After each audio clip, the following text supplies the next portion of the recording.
homem a falar, mas o Senhor deu livramento quem crê diga amém. O título diz: José interpreta o sonho de Faraó. A partir do versículo 9, vamos lá, capítulo 41, versículo 9. Acharam, gente? A partir do versículo 9. Então disse a Faraó, o copeiro-chefe: lembro-me hoje das palavras, lembro-me hoje das minhas ofensas. Estando o Faraó muito indignado contra os seus servos e pondo sob prisão na cadeia do comandante da guarda, a mim e ao padeiro-chefe. Tivemos um sonho na mesma noite, eu e ele, sonhamos cada um sonho com a sua própria significação. A chave, o que, gente? Achava-se conosco um jovem hebreu, servo do comandante da guarda, e contou-lhe os nossos sonhos, e ele nos interpretou, cada um segundo o sonho. E como nos interpretou, assim mesmo se deu. Eu fui restituído ao meu cargo, e o outro foi enforcado. Então Faraó mandou chamar a José, e o fizeste sair o quê? À pressa da masmorra. E ele se barbeou e mudou de roupa. E foi o que, igreja? E foi apresentar-se a Faraó. A Bíblia fala que José estava na cadeia, preso, excluído de tudo e de todos, por uma coisa que ele não tinha feito. Ou seja, José estava sendo injustiçado. José passou uma luta muito grande. Primeiro, foi vendido pelos irmãos. Os irmãos venderam ele. Imagine você, o próprio irmão vendeu o outro. Foi o que houve com José. E chegando lá, ele ficou preso, escravo, quebrando rocha nas pedreiras do Egito. Depois foi trabalhar na casa do Potifar. Depois a mulher de Potifar quis ter caso com José. José saiu correndo nu. Ela segurou as roupas de José. E a Bíblia fala que José, ele não pecou contra Deus. Ele saiu correndo dela. E ela mentiu, dizendo que ele tinha tentado violentá-la. O que aconteceu? Ele foi preso. Lá na cadeia, José continuou glorificando a Deus. Eu costumo dizer que é muito fácil você glorificar a Deus quando tudo está bem para você. Difícil é você glorificar a Deus quando está passando por lutas, dificuldades, momentos difíceis. Olha para o bispo. José estava num deserto, longe do pai dele, longe da família dele, da irmã dele, da mãe dele. José estava passando por uma dificuldade muito grande, mas mesmo assim, José permaneceu-se fiel, preso na cadeia, sempre dando o melhor dele. Lá na cadeia, ele virou auxiliar do chefe da prisão, rapaz. José era tão de Deus, que aonde José ia, portas abria.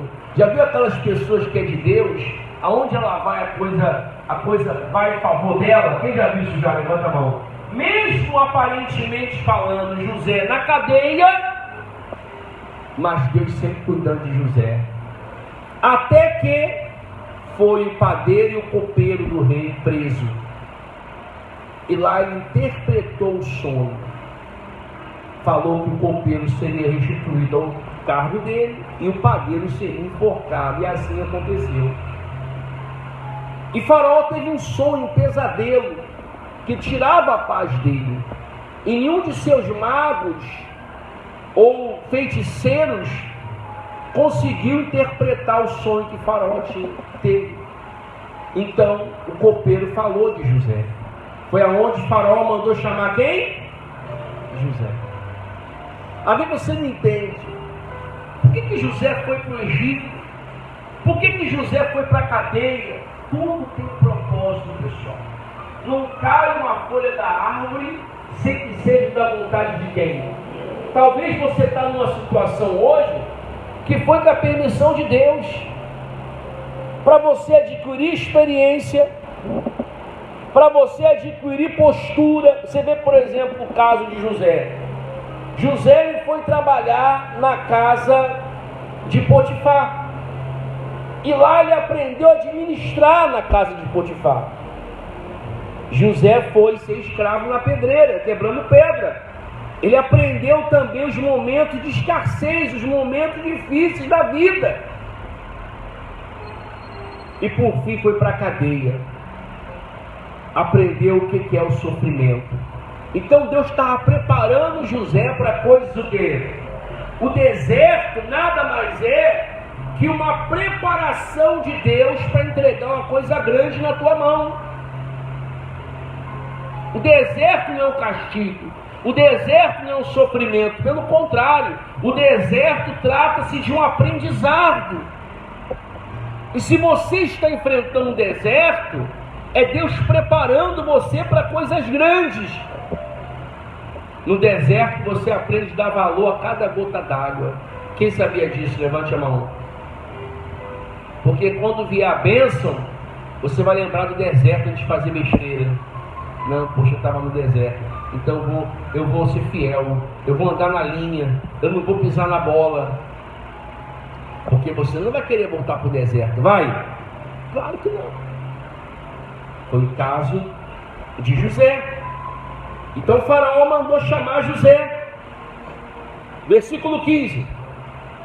E este lhe disse: tive um sonho.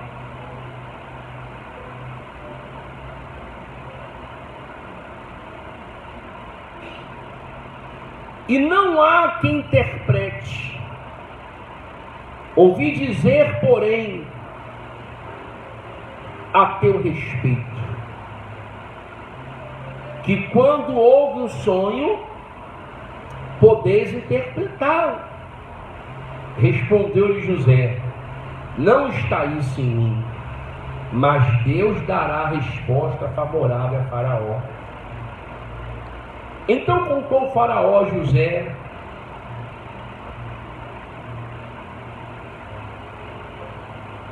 nome em sonho.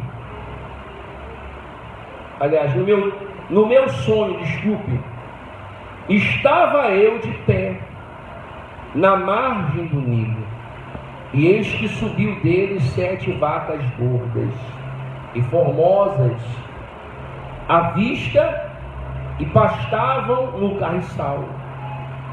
Após estas subirem, outras vacas fracas, muito feias, à vista e magras. Nunca vi outra assim, disforme em toda a terra do Egito. E as vacas magras ruins comiam as primeiras 7 gordas.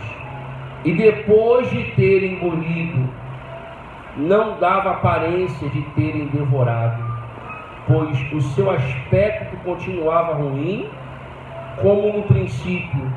Então acordei.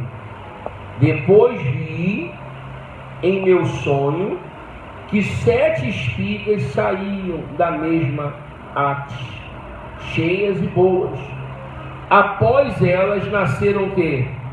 7 espigas mirradas e crestadas do vento oriental.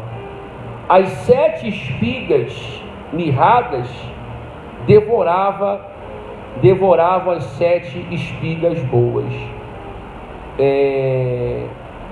Contei aos magos, mas ninguém houve que me interpretasse.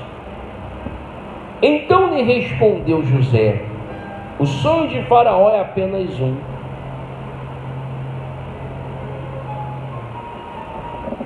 O sonho de Faraó é apenas um.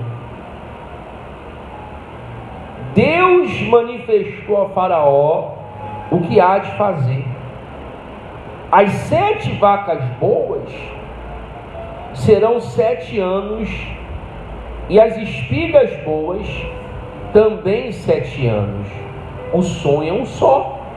As 7 vacas magras e feias subiam após as primeiras, serão 7 anos, bem como as 7 espigas mirradas e cerradas e crestadas do vento oriental, serão 7 anos de fome.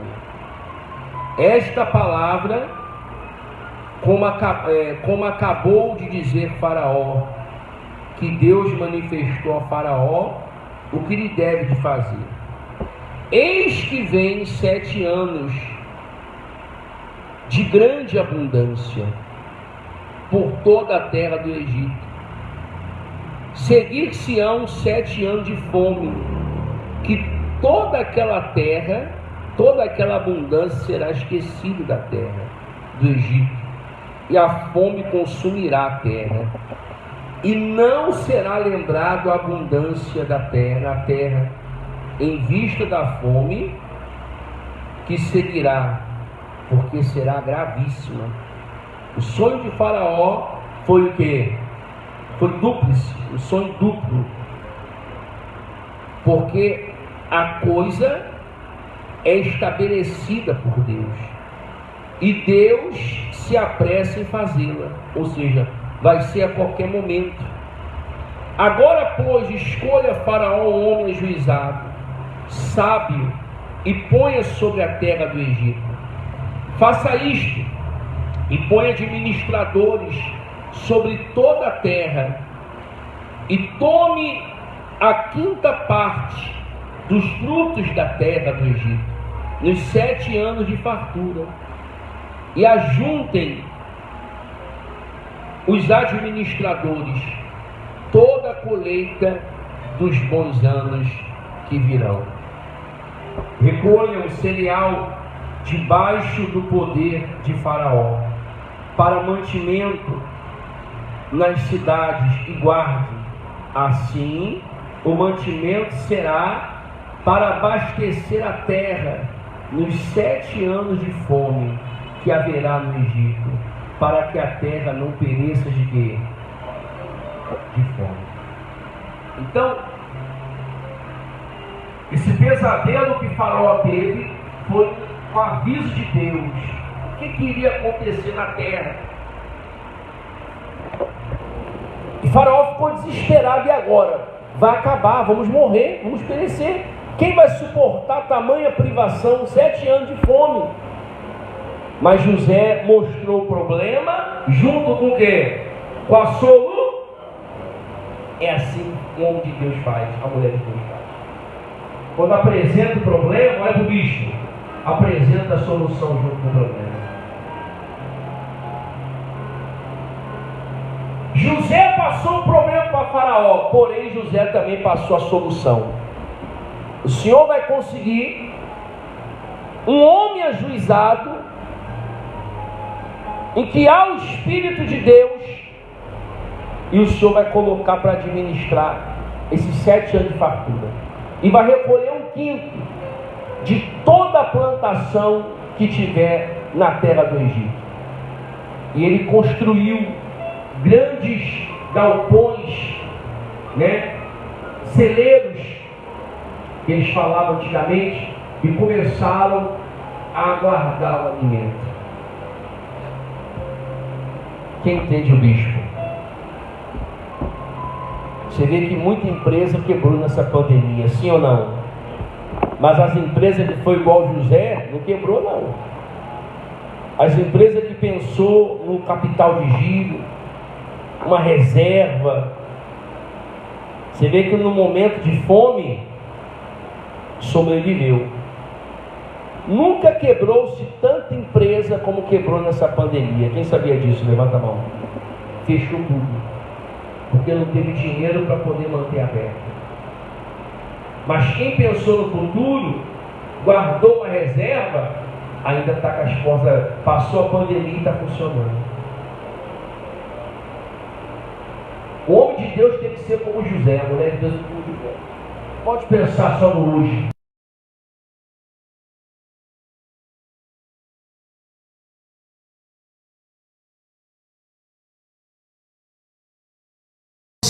manter no dia mau, para você conseguir se manter no dia difícil. Você não pode pensar só no hoje. Amanhã pertence a Deus, sim, mas Deus nos dá sabedoria para não perecermos no futuro.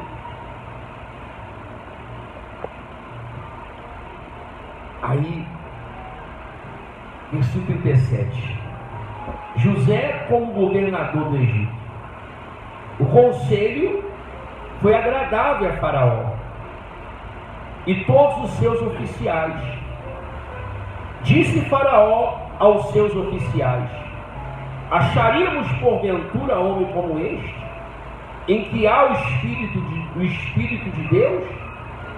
Depois disse Faraó a José: visto que Deus te fez saber tudo isto, ninguém há na terra tão ajuizado e sábio como tu. Administrarás a minha casa, e a tua palavra obedecerá todo o meu povo. Somente no trono eu serei maior do que tu.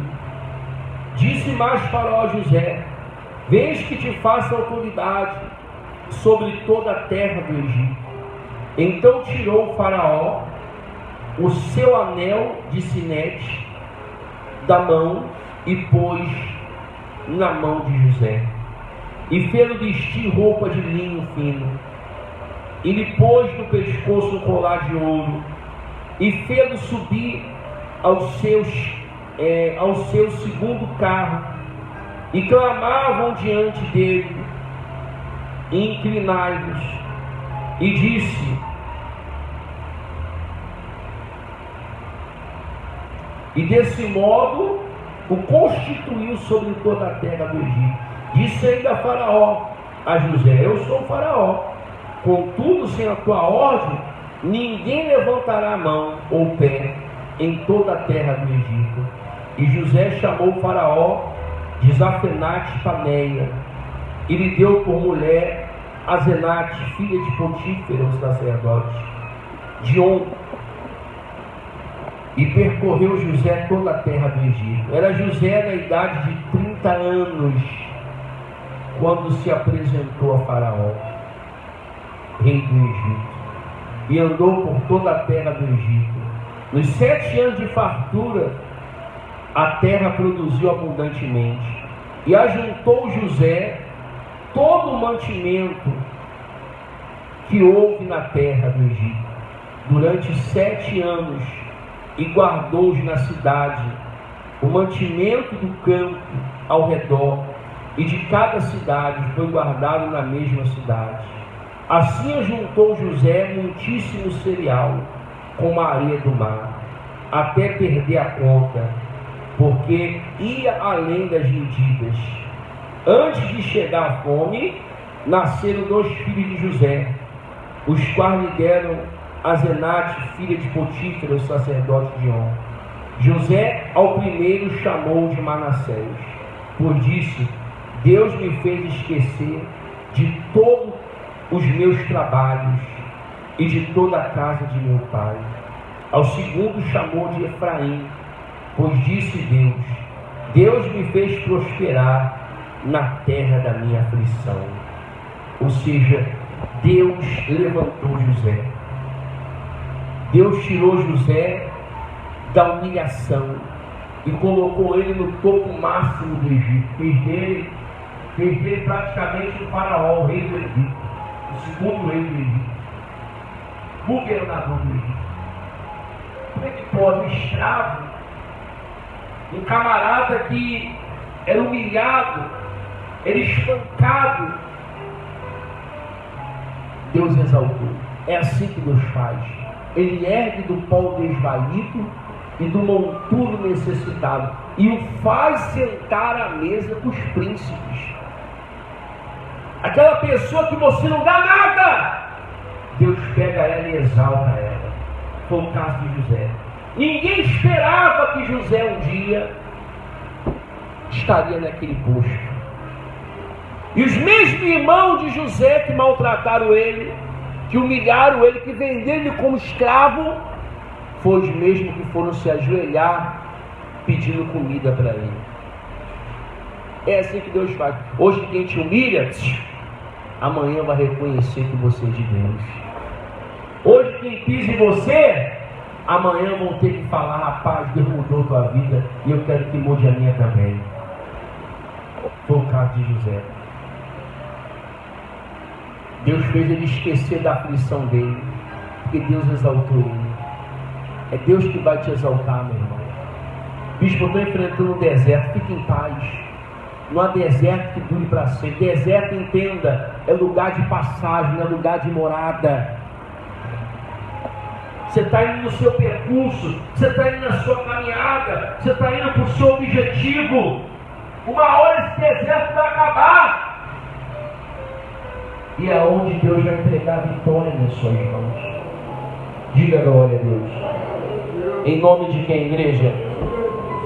E aí, ele diz aqui no versículo 53: passados 7 anos de abundância que houve na terra do Egito, começaram a vir 7 anos de fome, como José havia predito.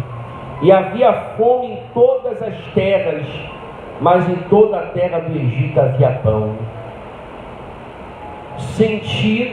Sentindo toda a terra do Egito a fome, clamou o povo a Faraó por pão. E Faraó dizia a todos os egípcios: ide a José, o que ele vos disser fazer. Havendo, pois, fome sobre toda a terra, abriu José todos os celeiros e vendia aos egípcios, porque a fome prevaleceu na terra do Egito. E todas as terras vinham ao Egito para comprar de José, porque a fome prevaleceu em todo o mundo. Gente, foi uma situação mundial. No mundo inteiro tinha fome. Então o povo de todas as nações, por exemplo, vamos supor que aqui é onde José estava, um exemplo. O nome do bispo é José também, diga glória a Deus. E tem o seu José lá atrás também, Deus estará. Amém? Então, vamos supor que o Egito é aqui um exemplo. Então o povo dos Estados Unidos, o povo do Canadá, o povo da África, o povo do Japão, o povo da China, o povo da Rússia, o povo não sei da onde, o povo do Canadá, o povo da Austrália, vinha tudo para cá, Brasil, Venezuela, para comprar cereal, porque não tinha. Ou vinha para cá ou passava fome, porque a fome estava no mundo todo. Mas na terra do Egito não faltava nada. Por que, bispo? Porque Deus era com José. Meu irmão, entenda, você pode ser a pessoa mais esforçada que for. Se Deus não for com você, você não chega a lugar nenhum. Não basta você fazer. Deus tem que estar no comando do que você está fazendo. Às vezes você se pergunta: por que dá certo com o ciclano e comigo não está dando certo? Será que Deus é contigo como é com ele? Quando você fazer algo, sempre apresenta na mão de quem? De Deus. A Bíblia fala que Deus era com José.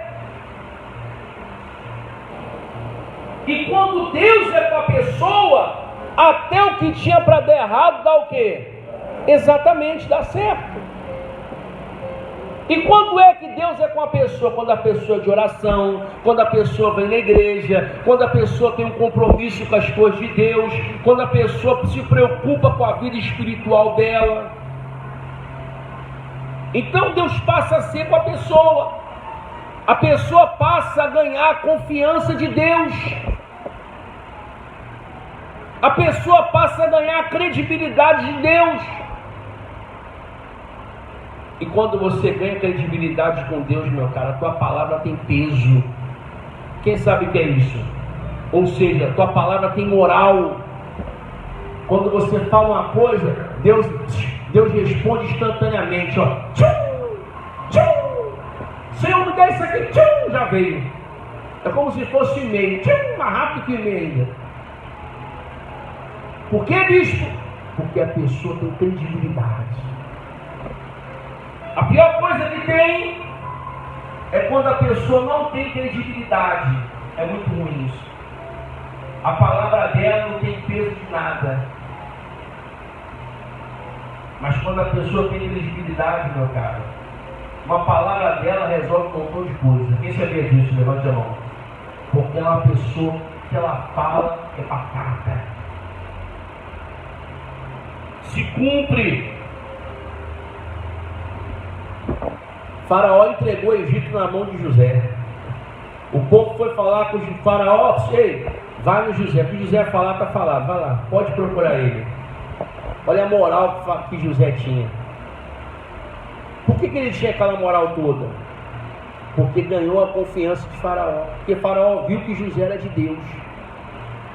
E isso vai fazer você conquistar espaço. Isso vai fazer você conquistar a confiança das pessoas. Você ter o Espírito de Deus com você. É natural. As pessoas vão olhar para você e vão te dar crédito. Porque você é de Deus. Quem consegue entender o bispo? Levante a mão. E quem é de Deus, meu caro, o diabo não toca. Quem é de Deus faz a diferença. Quem é de Deus, aonde bota a mão, a coisa flui, a coisa prospera. Porque a pessoa é de Deus. José tinha o dom da prosperidade. Desde a casa de Jacó, pai dele, onde ele botava a mão, a coisa ia. Tanto é que o pai dele colocou ele do lado dele. Foi aonde deu inveja nos irmãos, os irmãos deu um fim nele. Vendeu ele como estrugo no poço. Já conhece a história, né? E passava ali mercadores ismaelitas, aonde ele vendeu José como escravo para os ismaelitas. Por causa da inveja. A inveja é uma desgraça. Quem aqui diz que eu sou muito invejado? Levanta a mão. É horrível, né, gente? Quem aqui você sente que é invejado? Levanta a mão. É muito ruim, né? É muito ruim isso. Então coloque isso no seu coração. O mesmo Deus que livrou José, que honrou José e que livrou a humanidade da fome, da extinção, é o mesmo Deus que abençoe a vida de você também. Quem entendeu a palavra? Deus tirou José do deserto. Nessa noite Deus também tira você do deserto. Glorifica bem forte o nome de Jesus. Pode glorificar, igreja. Glória a Deus.